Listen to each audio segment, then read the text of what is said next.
focus on the prophecies, giving all praises to Yahweh B'Shem Yahushua B'Shem Kodash. And I'm in the book of Isaiah, chapter 14, verses 1 and 2. We shall all know it by heart.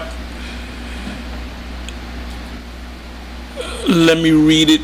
It says, Isaiah 14:1, for Yahweh will have mercy on Jacob and will yet choose Israel and set them in their own land. This has not happened, because you have a bunch of imposters in that land right now, which are the so-called Jews. And us, the Israelites, not just GMS, but the other groups out there that are constantly putting up videos on the highways and the byways, it's getting to these people, and they're noticing it. They've been noticed it since really 2007, but it's even more so now, because you have so many splinter groups. You know, you have so-called former One Westers, as vocab puts it. You know, you had the One West, and then you had all these groups that came out of the One West, and then you had groups that came from those splinter groups. And I'll give you an example. The head of Sakari, which is Alazar, Chief High Priest Alazar, which he got that name from history. There was a guy that was the head of the Sakari, which was a splinter group of the Zealots. And there was an individual by that name. So now he could actually be that guy, because everything is reincarnated, including vocab. Vocab was a major key demon back there that's here right now, and he doesn't even know that. He doesn't even realize that he was back in another life. He was doing the same thing. I would take that he was doing the same thing that he's doing now, is coming against the whole awakening of Israel, and you can't stop this. You know, I said in a previous video that that's Haman, and they could very well be Haman. He better hope like hell he's an Israelite. Anyway, it says, for the Lord will have mercy on Jacob and will yet choose Israel and set them in their own land. So that's literally talking about Jacob. It's literally talking about Israel. And set them in their own land. The land in the Hebrew is, if you click on it, is Aratazah. And the strangers. Now this is something that High Priest Ariah and the rest of the seven pretty much taught, that the strangers are talking about other nations trying to cling to our truth, that we're Israelites, and they're trying to say that they're the Israelites, so they can be a part of the whole blessing of Israel. Well, that's the strangers right there is referring to other Israelites. So that one time I was a stranger that clung to the teachers over me, and you have men that have come into this thing under myself and some of the other, which are the apostles and the elders, and even the bishops had taught, and others came in by listening to myself or the others with me. So that's what that's talking about. And when they cling on to the teachers, some of them fall off, some of them become teachers as well. And some of them become good teachers, and some of them become great teachers. And they bring in others through the Spirit of the Most High. It says, and the strangers shall be joined with them. The strangers shall be joined with them are talking about Israelites clinging on to the Israelites that are already awoke. And they shall cleave to the house of Jacob. Now that word cleave, I'm not going to click on it and go all into the Hebrew. A cleave meaning if a baby loses sight of its mother and it gets nervous and starts to cry, and then once it sees its mother and the mother picks it up, the baby cleaves, holds on tight to the mother.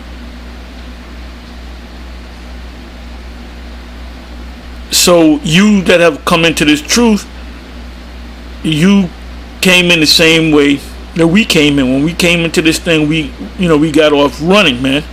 We grabbed the ball and ran with it. And that's the scriptures speak about some 30-fold, some 60-fold, some 100-fold. You guys that are truly on fire represent the 100-fold. It speaks about being lukewarm. Most High is not dealing with lukewarm people. You got to be hot and on fire with this thing. It says, second verse, and the people shall take them and bring them to their place, and the house of Israel,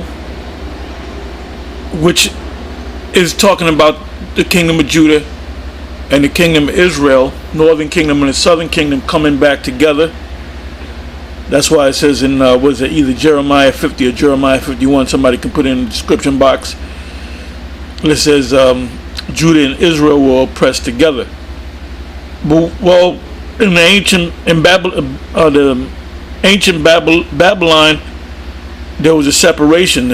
About 150 years before Judah was taken down by the Babylonians, the northern kingdom was already taken down by the Assyrians. And when you go into the account and to the history, they later came over here to the Americas, and they came over here to the Americas, North, Central, and South America.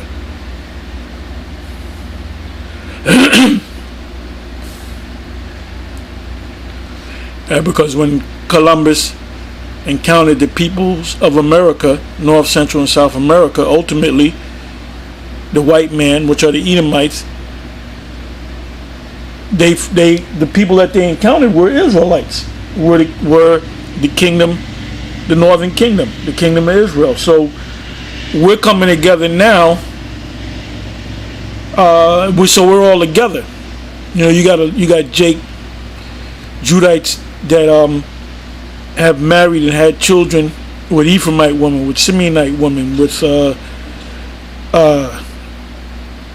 Issacharite women. So you have Jakes that have children that can speak Spanish and English. That you got Jake out there that they'll go to a Spanish restaurant and they know exactly what to order in Spanish.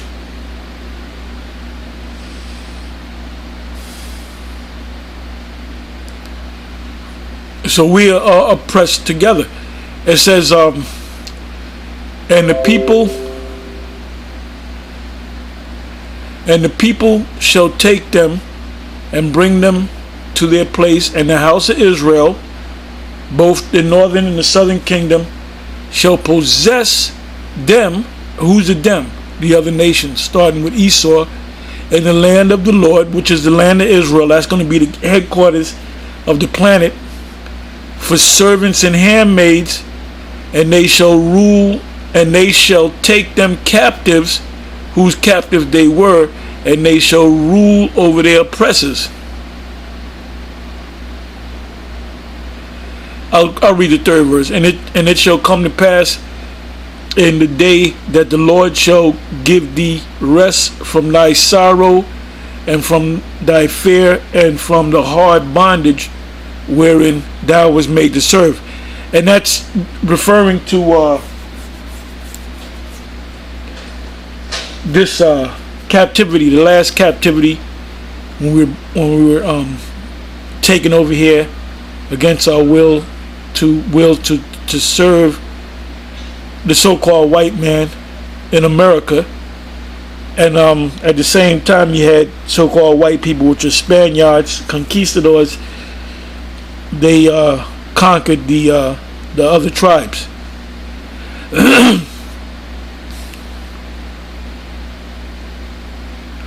It says that thou, fourth verse, that thou shalt take up this proverb against the king of Babylon. And that's what we're doing. We're on the highways and the byways. We're taking up a proverb against the king of Babylon. That's also written in Isaiah, the 13th chapter. It said, lift the upper standard, exalt the voice, shake the hand, that they may go into the gates of the noble. So we are in the gates of the noble because the nobles, the elite, they know about us, and they know that we're the Israelites. They know that they're the Edomites, and I said this countless times. They know that everything that we teach, they already know. Matter of fact, they knew before we knew, because they took us down, so they know our history. It says, the fourth verse, that thou shalt take up this proverb against the king of Babylon, and say, how has the oppressor ceased?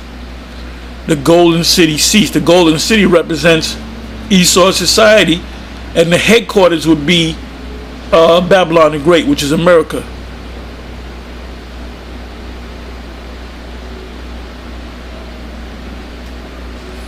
Anyway, so what I want to do is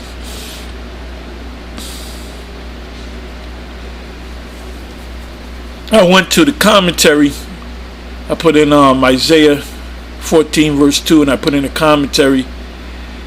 And normally I'll go to Cambridge, as you can see on the screen there.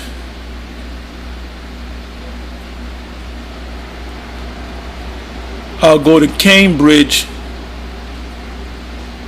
Bridge for Schools and Colleges, and they pretty much their breakdowns or commentary, pretty straight and to the point. But here they didn't even want to touch it, based upon the commentary that you see. It says in the people, all and peoples, it says shall possess them, serve themselves, heirs to them. Leviticus 20:25 verse 46. For the idea, Isaiah 60 verse 10. Well, that good. Isaiah 60 verse 10, Isaiah 60 verse 14, and Isaiah 61 verse 5. And strangers shall stand and feed your flocks. Well, they did. Well, they're saying that. Yep, Isaiah 14:2 is talking about the Israelites enslaving other people, because they put this reference down, Isaiah 61 verse 5. It says, I'll read it again. And strangers, now that's talking about the other nations, shall stand and feed your flocks, and the sons of aliens, strangers, shall be your plowmen and your vine dressers. They're going to be working out in the field. It says in Amos 9, the plowman shall overtake the reaper. The plowmen are us in slavery. The reaper are the ones that benefit from what the slaves did.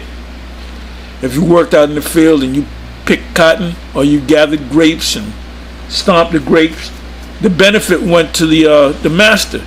So we're going to be the new masters. You just have to accept that, Esau, and you other nations. Part of the prophecies of the Most High, an important part of the prophecies, is the fact that you are going into captivity. And why? Because you put us in captivity. You enslaved us. Now it says here, let's see what it says in Isaiah 10.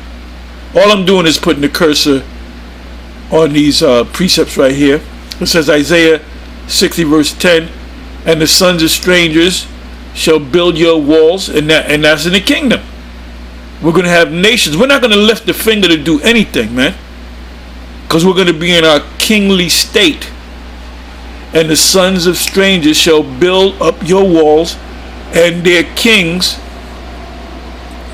shall, which are not going to be kings in the kingdom, they were former kings, and their kings shall minister to you. For in my wrath I smote you, the Israelites, but in my favor have I had mercy on you. So the Most High is going to have mercy on us, and he's going to have these other nations be our slaves. And we go through this all time and time again. And y'all out there, y'all got to go more into these prophecies, man. See, these prophecies back up what we say. We say that you people are going to slavery. Well, why would you say that? Because it's in the scriptures. It says, in a minute or so, I'm going to read Ellicott's commentary for English readers, which they're a little bit more honest in their take on Isaiah 14 and 2. Now, it says here in Isaiah 60 verse 14, the sons also of them that afflicted you. Who afflicted us? Well, many nations.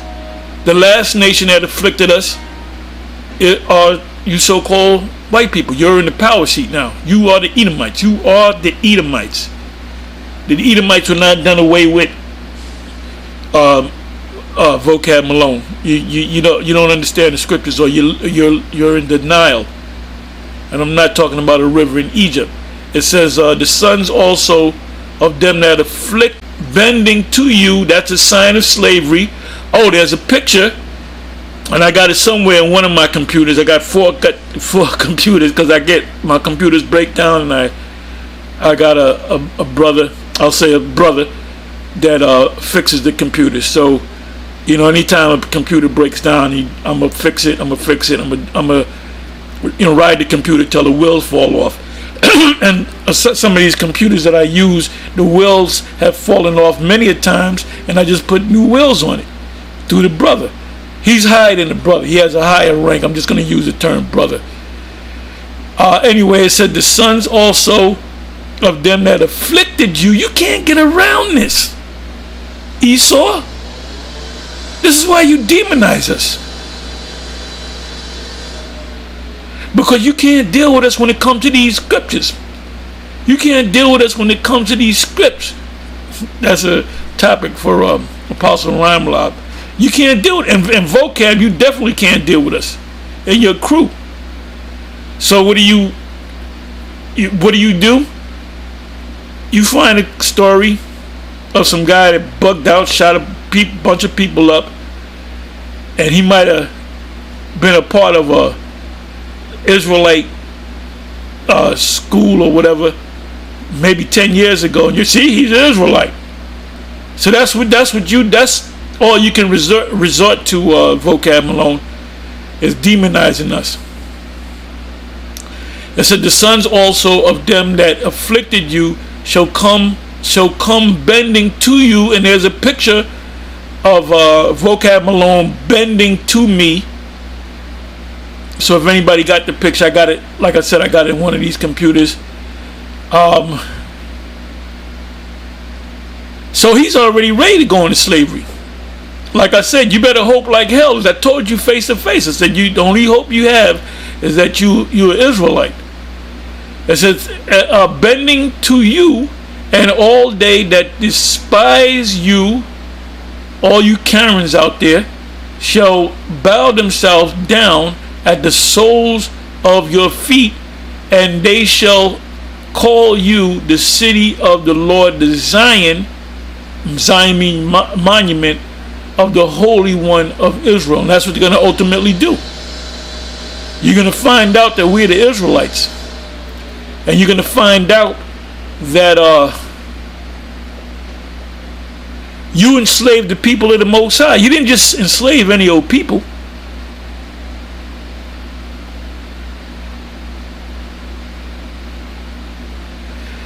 Here's another one in the Cambridge Bridge for Schools and Colleges. They didn't say too much, but they put some hella scripts up here. It says, this is Isaiah 49 verse 22. Thus said the Lord power, behold, I will lift up my hand to the Gentiles, and set up my standard to the people, and they shall bring your sons in their arms, and your daughters shall be carried on their shoulders. That's talking about the Gentiles. The Gentiles are going to be our slaves.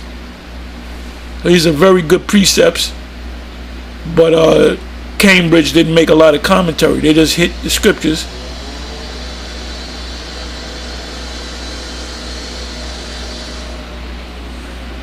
So now let's go to Ellicott's commentary for English readers. It says, the people, this is a commentary on Isaiah 14 and 2. The people shall take them. Literally, the peoples.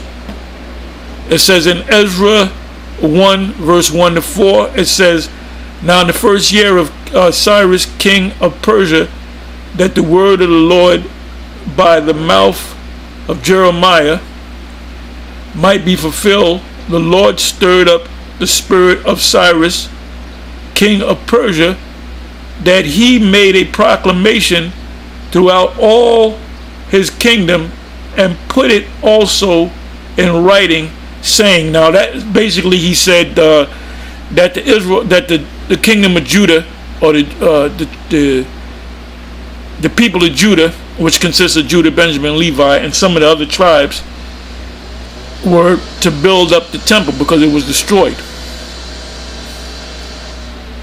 And here's another precept, Ezra 6 verse 7 and 8. Let the work of this house of the Most High alone, let the governor of the Jews, which was at that time Zerubbabel, which is King David in another life, and the elders of the Jews, was this Joshua the high priest, and the rest of those, the chief men, which we are in the chief seats right now. You know, we're not just us, but the other Israelites out there that are teaching. We're in these top leadership positions. That's why when vocab comes around, who does he mainly look for? Guys, former guys who won West. You know, he damn sure looked for me. He said, I gotta find this guy Tahar. You know, and the rest of the men in the camp. Or he would go to IUIC or ISUPK or ICGJC and said, let the work of this house, this is Ezra 6 verse 7 and 8, let the work of this house of the Most High alone, because we are that house. It's a people before it's a building. Let the governor of the Jews and the elders of the Jews build this house. So this house is being built right now. You got these Edomite scholars and Bible experts and historians looking for a third temple. Well, the third temple is being built right before you. When you see us on the highways and the byways, each man represents a brick, so to speak. Build the house of the Most High in his place.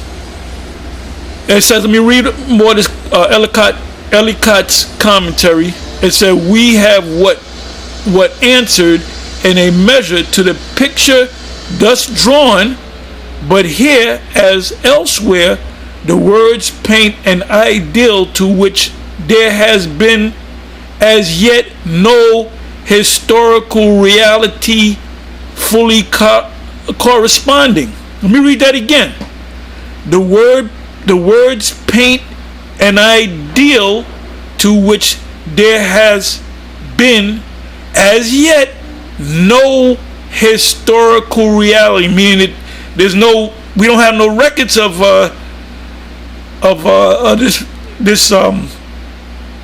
them putting putting people into captivity. Now they do have the records that we did build a temple. It's obvious that they're not talking about that. It's a fully corresponding, no period of latter Jewish history has beheld the people ruling over a conquered race. So we were put into captivity, but we're going to put the people that put us in captivity, they're going to be our captives. And if we claim a real fulfillment of the last clause of the verse, it is only in the sense in which the Latin poet said that Graecia, which is Greece, captive, ferum, victorum, capit. Let me try that again. Sepet. It's actually sepet. I'm sorry. It's actually sepet. Let me read that again. It says Graecia, capta, ferum, victorum, sepet, which means, and I looked it up.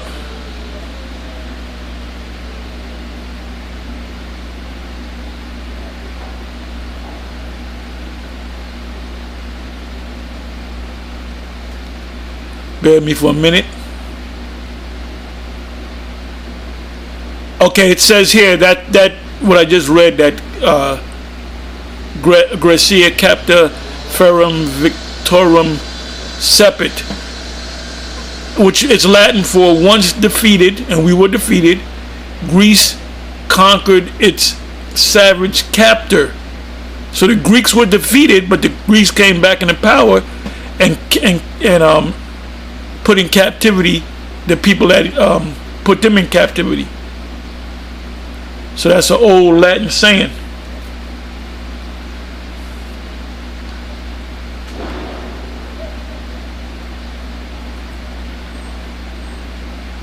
So they're using that Latin saying to basically say you were made captive from one nation, and that nation is going to be, you're gonna have rule over that nation. You're gonna put them in captivity.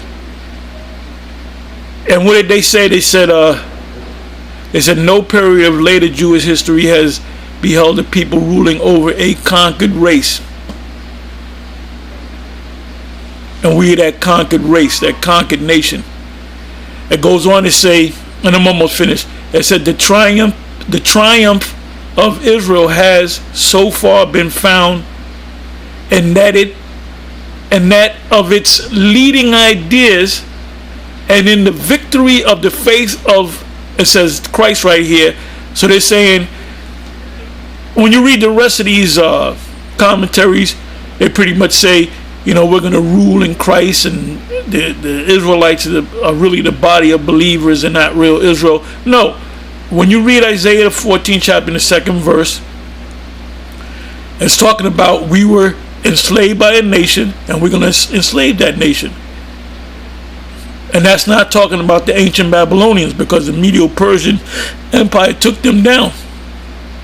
It says in Isaiah 56 verse 3, the proselyte appears as admitted on terms of equality here on those subjugation.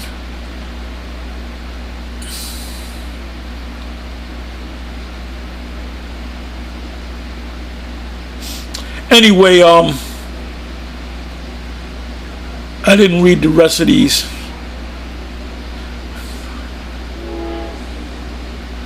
But Cambridge Bridge for schools and colleges, they gave you a lot of good precepts. A lot of good. Isaiah 49 verse 22. I didn't read Leviticus 25 verse 46. Isaiah 60 verse 10. Isaiah 60 verse 14. Isaiah 61 verse 5.